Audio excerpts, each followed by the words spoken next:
puisi buat UAS, jalan-jalan ke Asahan, singgah sebentar ke Batubara. Alhamdulillah dapat berjumpa dengan tak sesuai ini. Alhamdulillah dapat berjumpa dengan guru yang dirindukan. Semoga senantiasa sehat dan bahagia. Sesuai kan? Setelah hilang takut, hilang sedih, baru bahagia. Ini apa namanya ini? Tiba-tiba menulis kalimat yang sesuai dengan isi ceramah. Itu namanya firasat. Ittaqu firasatal mu'min fa innahu yanzuru binurillah. Takutlah kamu dengan firasat orang beriman, dia memandang dengan cahaya. Ibu kalau bersih, tulus, memandang dengan cahaya Allah. Dulu guru saya di sekolah cerita begini. Ada seorang laki-laki, pesan dia ke bininya, kau kalau apapun yang kau buat, ucapkan bismillah. Dia mau memasak, bismillah. Dia mau mencuci, bismillah. Dia mau memandikan anak, bismillah. Rupanya lakinya ini agak jahat sedikit. Cemana supaya biniku ini mati. Diambilnya ular berbisa, dimasukkannya dalam tempat beras. Maksudnya biar supaya pas bininya nanti memasak, dipatuk ular, mati. Supaya dia bisa macam tahu aja. Nah, akhirnya dimasukkannya ular berbisa ke dalam tempat beras tadi. Tiba-tiba pas malam itu dia balik ke rumah, ditengoknya masakan udah siap. Kok tak mati dia? Heran dia, kok tak mati? Ditengoknya tempat beras tadi, mau menengok ular tadi apakah lepas. Tidak, di senternya lah, senternya. Ibu mau cepat aja lakinya tadi mati. Ini menunjukkan dendam. Tenang dulu, selesai. Begitu ditengoknya tempat beras tadi, tengoknya tempat beras, rupanya ular itu sudah berubah menjadi emas. Kenapa ular itu berubah menjadi emas? Semua kita mengucapkan bismillah. Kenapa berubah menjadi emas? Keikhlasan dan ketulusan. Berubah menjadi emas. Tobat si laki-laki. Tak jadi dia mati, Bu. Saya tahu semua ibu menginginkan dia mati. Tapi ibu yang ikhlas tadi tak mau lakinya mati. Saya tahu ibu, solidaritas ibu kuat dengan dia tadi. Paham saya itu? Paham saya. Maka nanti sebelum memasak, tengok-tengok dulu tempat beras. Izin bertanya Pak Ustadz, saya pernah membaca istri yang durhaka tak dapat syafaat dari Rasulullah. Durhaka seperti apa yang dimaksud itu Pak Ustadz? Prinsipnya begini, baik sama suami, baik sama orang tua, la ta'ata li makhluqin fi maksiatil khaliq. Tak boleh taat kepada makhluk kalau maksiat kepada Allah. Jadi yang dimaksud durhaka pada suami, suami nyuruh sholat, dia tak mau. Suami nyuruh baca Quran, dia tak mau. Suami nyuruh berjilbab, tak mau. Kau kenapa tak berjilbab, dek? Alah abang, baru pengajian 2 kali online, mau jadi ustaz pula. Sambal abang pakai lado hijau nanti. Nah, itu bukan durhaka itu namanya suami istri duralek, lebih tinggi lagi dari durhaka. Di atas ini. Tak ada orang di Batam ini macam itu. Habis semua udah ditelan-telan ikan laut sana. Ya pula diaminkan. Biar jauh, Ustaz. Dah, insyaallah ibu semuanya solihah. Bagaimana perempuan yang tak cocok lagi dengan suaminya, lalu kemudian dia menikah tanpa surat cerai? Perempuan yang menikah lagi dengan laki-laki satu lagi tanpa surat cerai dari yang pertama, maka tak ada satupun kua yang mau menikahkannya. Karena Pak Kua pasti akan menanya judul lagunya, kau masih gadis atau sudah janda? Kalau dia gadis, ada surat keterangan orang tuanya. Kalau dia janda, ada sertifikat cerai dari pengadilan. Kalau dia nikah siri, maka orang yang menikahkan siri itu bisa dipidanakan. Negara Kesatuan Republik Indonesia. Dia sudah tak ada kecocokan karena sudah tak serumah 3 tahun. Maka namanya khulu. Pakai ain, khulu. Si perempuan ini menggugat ke pengadilan. Tapi katanya kalau perempuan menggugat bergoncang tiang aras Pak Ustadz. Kalau laki-laki itu soleh, baik, digugatnya. Kugugat dia Pak Hakim. Kenapa kau gugat? Nggak maco, kampungan. Itu bergoncang tiang aras. Tapi kalau laki-laki tadi tak ngasih nafkah, memukul sampai biru-biru, kan banyak perempuan sekarang biru-biru matanya. Biru. Bibir pula bengkak macam Angelina Jolie. Entah ditinju kawan tuh. Nah itu, maka kalau begitu boleh dia menggugat.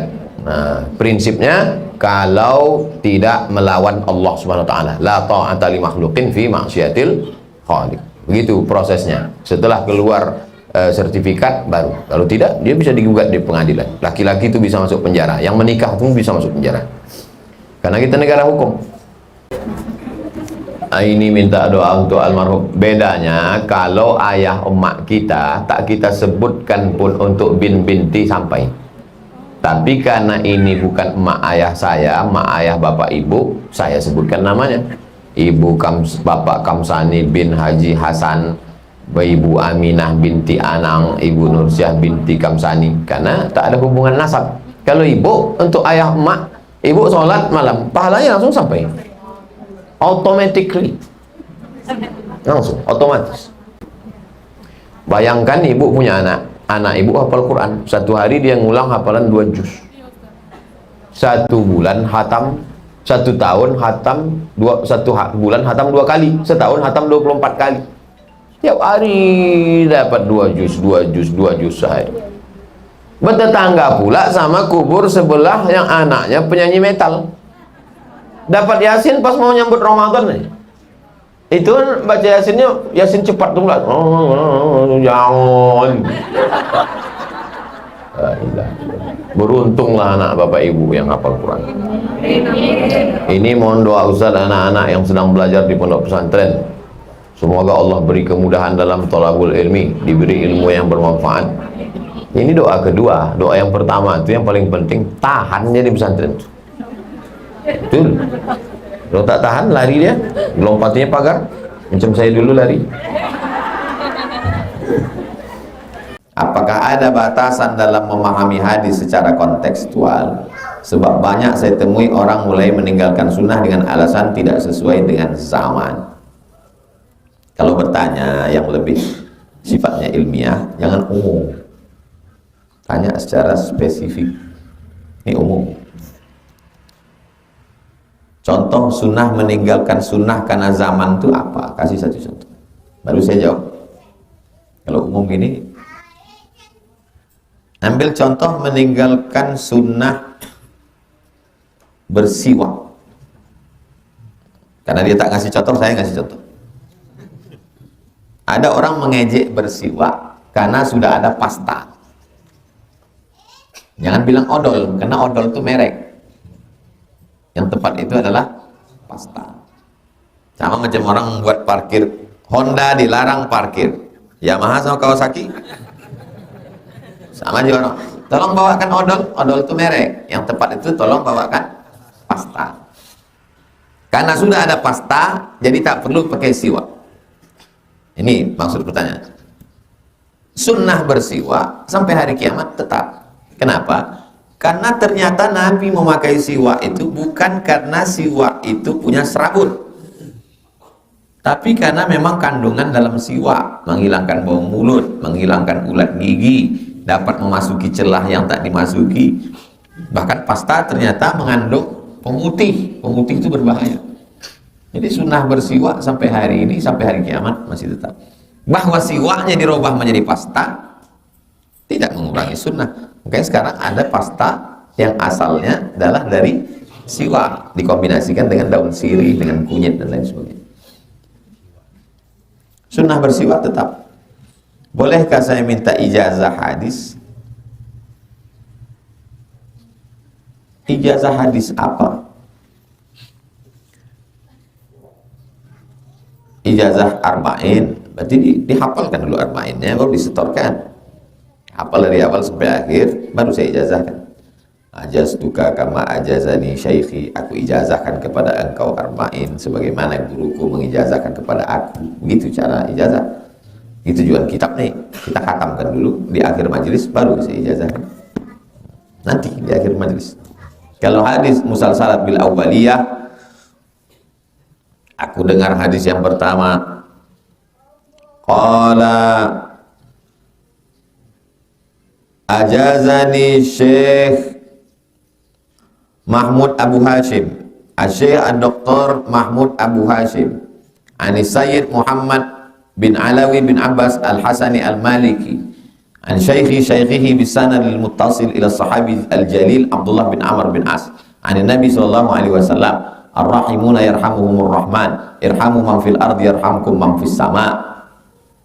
Aku dengar hadis al-musalsalat bil awwaliyah dari Syekh Mahmud Abu Hashim. Beliau mendengar hadis ini dari Sayyid Muhammad bin Alawi bin Abbas Al-Hasani Al-Maliki dengan sanad bersambung sampai ke sahabat Nabi namanya Abdullah bin Amr bin As. Abdullah bin Amr bin As mendengar hadis ini dari Nabi Muhammad SAW. Bunyi hadisnya, ar-rahimuna yarhamuhumur rahman, irhamu man fil ardi yarhamkum man fis sama. Orang yang mendapatkan kasih sayang Allah hanya orang yang ada kasih sayang dalam dirinya. Sayangilah makhluk yang ada di bumi, maka malaikat-malaikat di langit akan menyayangi kamu. Aku ijazahkan musalsalat bil awaliyah ini kepada seluruh jamaah yang hadir di majelis ini. Jawabnya qabiltul ijazah. Jawabnya qabiltul ijazah. Jadi kalau antum mau nyampaikannya ke anak-anak antum, haddasani Abdus Somad, haddasahu Syekh Mahmud Abu Hashim. Aku mendengar hadis ini dari Abdul Somad. Ustaz Abdul Somad meriwayatkan dari Syekh Mahmud Abu Hashim, guru besar di Al-Azhar. Syekh Mahmud Abu Hashim mendengar hadis ini dari Sayyid Muhammad bin Alawi bin Abbas Al-Hasani Al-Maliki, dari guru-gurunya sampai kepada sahabat Nabi Abdullah bin Amr bin As, dari Nabi Muhammad SAW. Bunyi hadisnya, ar-rahimuna yarhamuhumur rahman, irhamu man fil ardi yarhamkum man fis sama. Jadi kalau ditanya orang, pernah kau mendengar hadis musalsalat bil awaliyah? Pernah. Dari siapa? Dari Ustaz Somad waktu subuh. Ada diijazahkannya? Ada. Banyak yang menyaksikannya, banyak kami orang ramai waktu itu. Mana? Mati semua orang, sudah tinggal aku sendiri.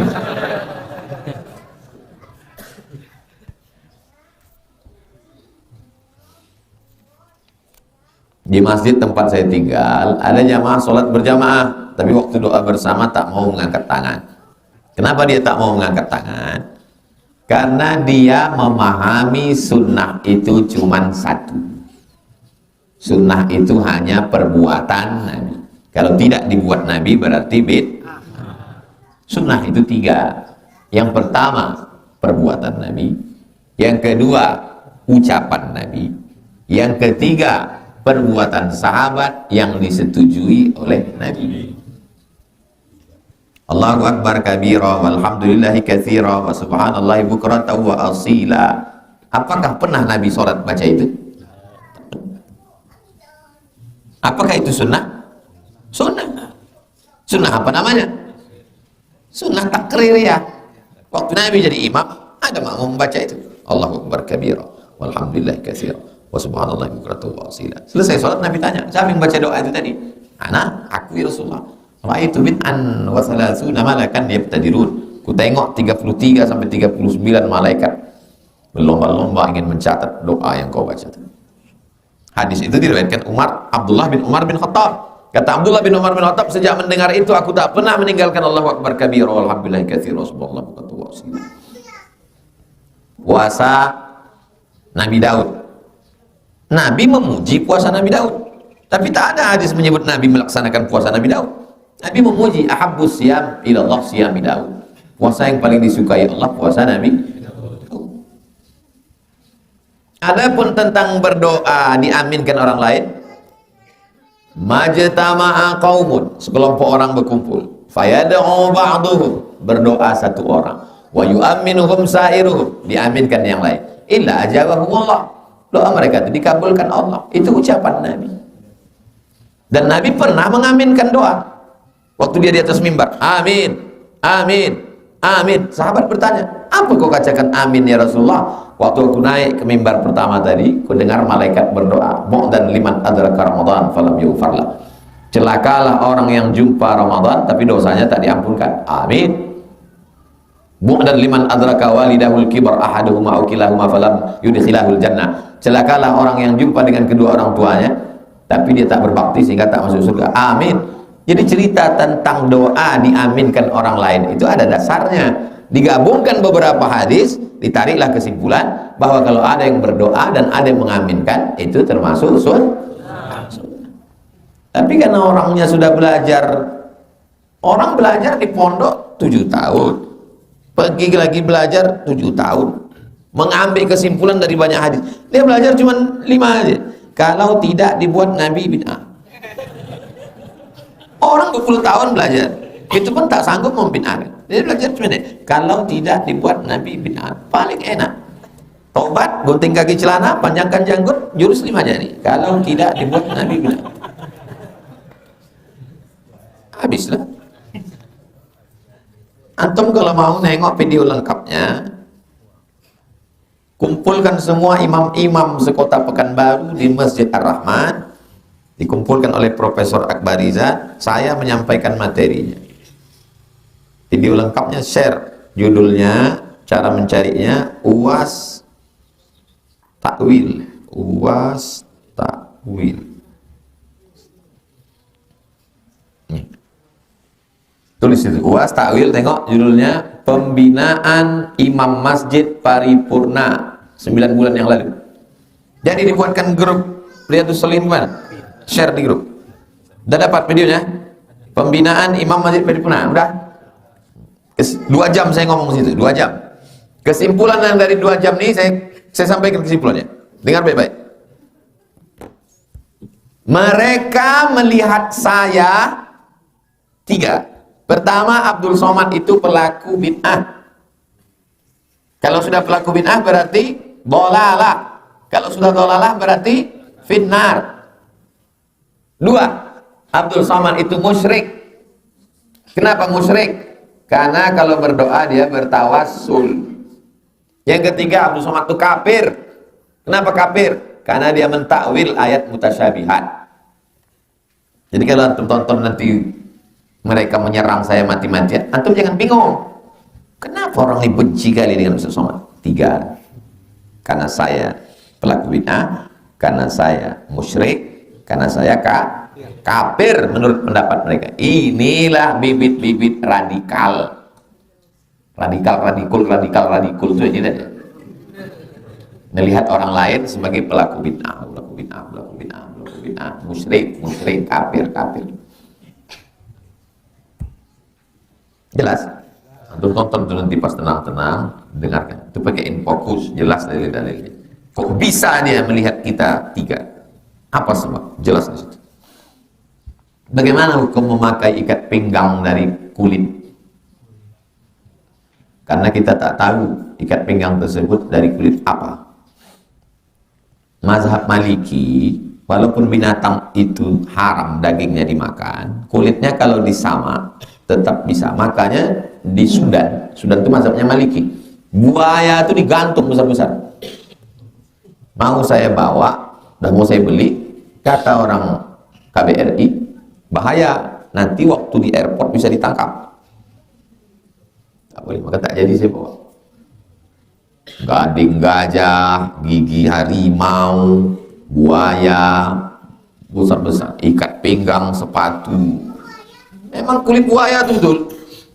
Jadi menurut mazhab Maliki, mazhab Syafi'i, kalau binatangnya itu tak bisa dimakan, buaya, ular tak boleh, haram. Jadi kalau ada di antara antum yang pakai dompet kulit ular sawah, saya beli dompet kulit ular itu tak 20, tak apa, saya bagikan dari oleh-oleh dari Sudan. Tanya, boleh tak dipakai sholat? Kalau pakai mazhab Maliki boleh. Kalau mazhab Syafi'i, letakkan sembahyang. Hilang Ustaz, tetap tanggung jawab saya.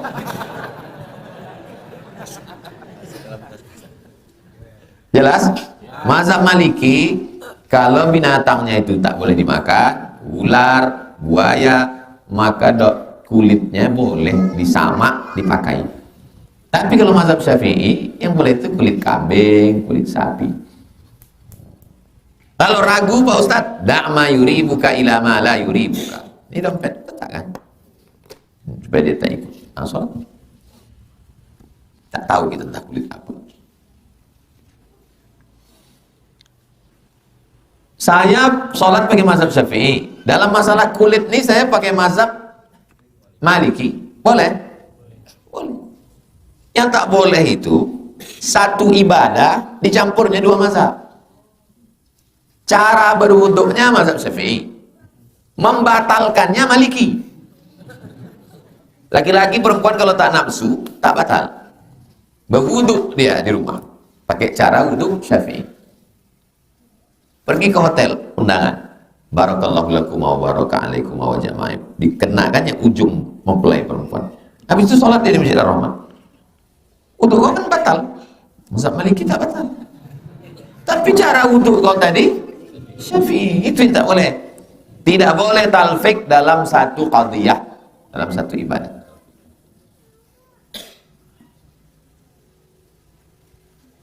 Ibu saya meninggal, saya sudah memadali, badal maksudnya ini, badal haji. Labbaik Allahumma syubrumah, aku hajikan syubrumah. Kau menghajikan syubrumah? Iya. Kau sudah haji apa belum? Belum. Hajikan dulu dirimu, baru hajikan si syubrumah. Syubrumah ini nama. Setelah kita haji, kita hajikan orang tua. Bisa. Apakah doa-doa saya bisa sampai ke ibu saya? Saya setiap lewat di depan kuburan nih, setiap lewat. Jadi kalau satu hari 3 kali saya lewat, 3 kali saya doakan. Assalamualaikum ya ahla dir minal mu'minin wa inna insyaallah bikum lahiqun yarhamullahu mustaqdimin wal mustakhirin nasallallahu lana wa lakumul afiyah. Allahumma fir lakum warhamkum wa'afihim wa'fu ankum. Allahumma ja'al kuburahum rawdatan min riyadil jinan. Sampai tak doa saya untuk saudara saya itu? Saya tanya sekali, sampai tak doa saya untuk saudara saya itu? Tapi dalam hadis dikatakan idza mata al-insan, dalam Sahih Muslim idza mata al-insan. Tapi banyak ustaz menceramah idza mata ibnu Adam. Yang paling tepat idza matal insan. Kalau manusia mati inqata'a, putus. Yang mengalir itu cuma 3. Shadaqatun jariyah, ilmun yuntafa'u bi, waladun sholihu, anak yang soleh. Saya kan bukan anaknya. Kok sampai doa saya? Gimana jelaskan tuh? Nah, nanti antum dihadapkan orang. Kau dari mana tadi? Aku dari tahlil. Tahlil itu apa? Mendoakan orang. Kau kan bukan anaknya. Yang sampai itu kan cuma 3. Sedekah jariyah, ilmu yang bermanfaat, doa anak soleh. Doa kau tak sampai. Oh iya ya. Nah, gimana menyelesaikan hadis ini? Gimana tuh mau melawan musuh saya? Gimana tuh membela saya? Jawab itu aja tak bisa. Kasih saya satu jawab. Hadis tentang iza mata ibnu Adam bukan membatasi amal orang hidup sampai ke orang mati. Jelas? Hadis tentang iza mata ibnu Adam bukan hadis membatasi amal orang hidup untuk orang mati. Hadis tentang iza mata ibnu Adam menjelaskan amal orang mati putus. Abdul Somad kalau mati amalnya putus, kecuali amalnya yang 3. Pertama, sedekah jariyah. Saya bangun masjid. Membangun masjid itu kan amal saya. Mengalir apa tak mengalir? Mengalir. Yang kedua, ilmun yantafa'u bi. Saya ngajar. Habis itu antum mengamalkannya.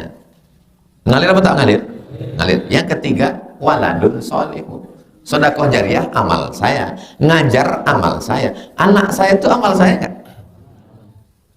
Hadis ini bercerita tentang amal orang mati. Sedangkan doa kita itu amal orang mati apa amal orang hidup? Paham? Jangan bercampur isi kepala, tak bisa membedakan mana amal orang mati, mana amal orang hidup. Hadis yang mengatakan iza mata ibnu Adam itu bercerita tentang amal orang mati. Putus.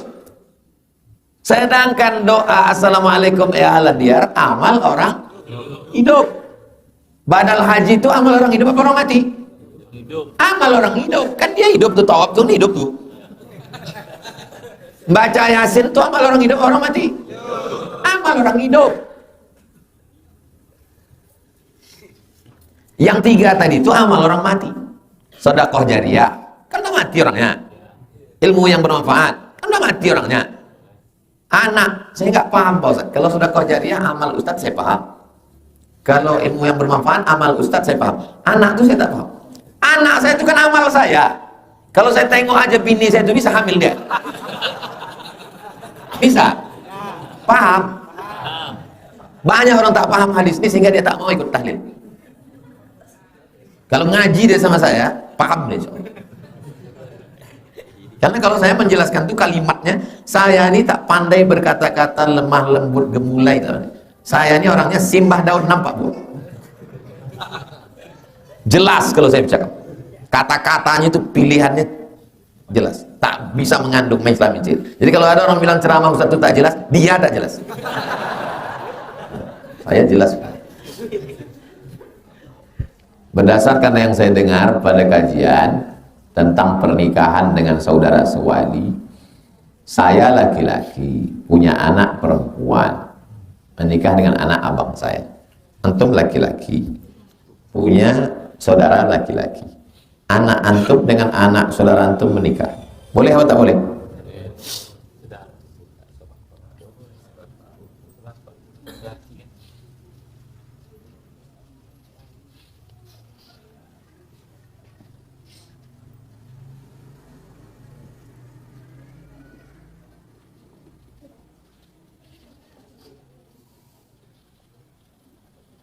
Buka surat Al-Ahzab ayat 50. Sudah dapat? Baca. Ya ayuhan nabiyyu inna ahlalna laka azwajaka allati ataita ujurahunna wa ma malakat yaminuka mimma afa Allahu 'alaika wa banati ammika, anak pamanmu. Sekarang saya tanya, boleh atau tak boleh? Wa banati ammika, anak paman. Anak pamanmu itu kan ayah kau sama ayah sama dia, adik beradik. Saya, adik saya, nikah anak saya sama anak adik saya. Wa banatu ammika. Syekh Abdurrahman laki-laki punya anak perempuan. Syekh Abdurrahman laki-laki punya adik laki-laki namanya Abdurrahim. Abdurrahman abangnya, adiknya Abdurrahim. Abdurrahman ini punya anak perempuan namanya Aminah. Abdurrahim ini punya anak laki-laki namanya Nuruddin. Dinikahkan si Abdurrahman anak perempuannya ini dengan keponakannya. Nuruddin, kunikahkan kau dengan anakku. Lahir anak perempuan nomor 10 namanya Hajah Romana, emak saya. Jelas? Bukan mengawang kan sini. Tapi tak boleh di kampung kami, adat. Berarti kau tak bisa membedakan mana adat, mana agama. Katanya tak boleh nikah dengan orang sekampung, Pak Ustaz. Mana boleh banyak kali.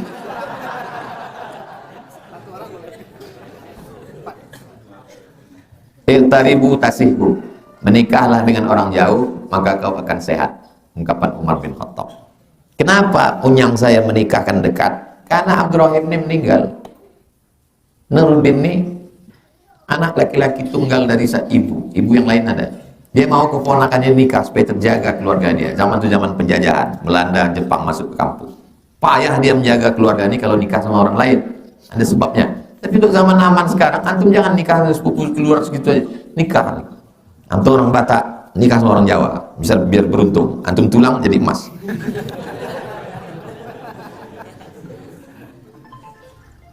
Wanita yang melahirkan dengan cara operasi sesar, apakah dia wajib mandi wiladah? Maka dia tetap mandi wiladah. Laki-laki mesti tahu, karena istrinya perempuan, kecuali bini antum laki-laki. Antum tetap suruh dia mandi wiladah. Apakah berlaku baginya hukum nifas? Ya. Secepat-cepat nifas 40 hari. Mazhab Syafi'i. Selama-lama nifas 60 hari. Lewat 60 hari namanya darah istihadah. Darah istihadah, darah penyakit. 40 hari. Berhenti 3 hari, suci bersih, sholat dia. Mengalir lagi, berhenti. Sampai 40 hari. 50 hari tetap mengalir, masih darah nifas. 60 hari batasnya. 70 hari masih mengalir, istihadah. Berlaku hukum istihadah. Tulis. SOMAD, share di grup. SOMADMOROCCU. SOMADMOROCCU. Istihadah. Istihadah. Nah, udah saya tulis tentang istihadah. Wanita istihadah boleh puasa. Share. Dapat? Nah, share. Tentang perempuan istihadah. Bolehkah dia sholat? Bolehkah dia berhubungan? Bolehkah dia puasa? Bagaimana kalau dia masuk masjid? Bagaimana? Penting. Karena banyak perempuan tak paham, dia tanya ke suaminya, suaminya pun tak paham.